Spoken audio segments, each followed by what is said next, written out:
Urinary incontinence. What causes it and how do you treat it? Hello friends. More women than men suffer from incontinence, and they first encounter it when they sneeze or laugh and find that they have just accidentally peed themselves. It is shocking at first and uncomfortable after that. The reason for the leakage is due to a loss of the sphincter muscle or because of a weakened condition. The American Urological Association has determined that up to 1/3 of all men and women in the U.S. suffer from urinary incontinence. About 30% of women who are between the ages of 30 to 60 years of age end up with urinary incontinence, which is high compared to only 5% of men. There are many reasons why incontinence shows up, and some of the reasons are because of stress, obesity, and menopause. Having an overactive bladder can also cause you to end up incontinent, and an overflow problem is possible for men as a result of a problem with their prostate gland. There are several different kinds of incontinence and the causes of them. 1. Stress incontinence. This type of incontinence is very common and shows up among women who have already given birth to a child and those who have gone through menopause. Among the other causes of stress incontinence are childbirth, pregnancy, age, obesity, specific surgical procedures, menopause, a hysterectomy.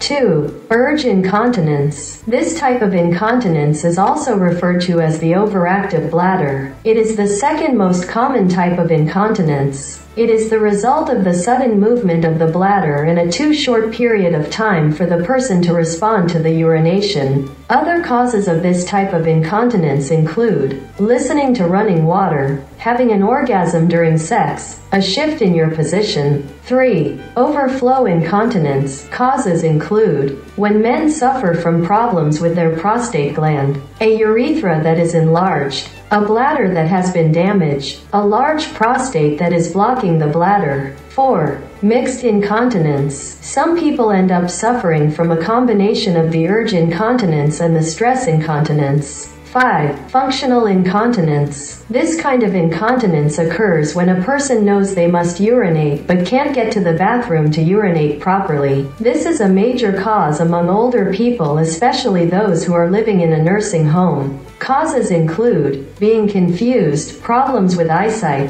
unable to move properly, dementia, being anxious, depressed, or angry. Ways to diagnose incontinence. A physical examination. The doctor will completely check the areas that would be involved in incontinence in a man and a woman. The blood test will be able to determine how well the kidney is functioning. A urinalysis to look for any abnormalities and infections. An ultrasound to check the pelvis. A stress test. The X-ray that will help to see the function of the bladder, which is called a cystogram. A cystoscopy, where a very thin tube is put into the urethra. A small camera is attached to the end of the tube, and the doctor can check for abnormalities that may be inside the urinary tract. A test that determines how much urine remains in the bladder after the person urinates. Treatments for incontinence. Kegel exercise. These are used to make the sphincter strong again and tighten the floor muscles of the pelvis, which help you urinate. Exercises to train the bladder, including delaying urination, double voiding, and going to the toilet at the same time every day. Medications that include tofranol, an antidepressant, topical estrogen, and anticholinergics that help to calm down bladders that are overactive. There are a number of medical devices that a female should talk to her physician about.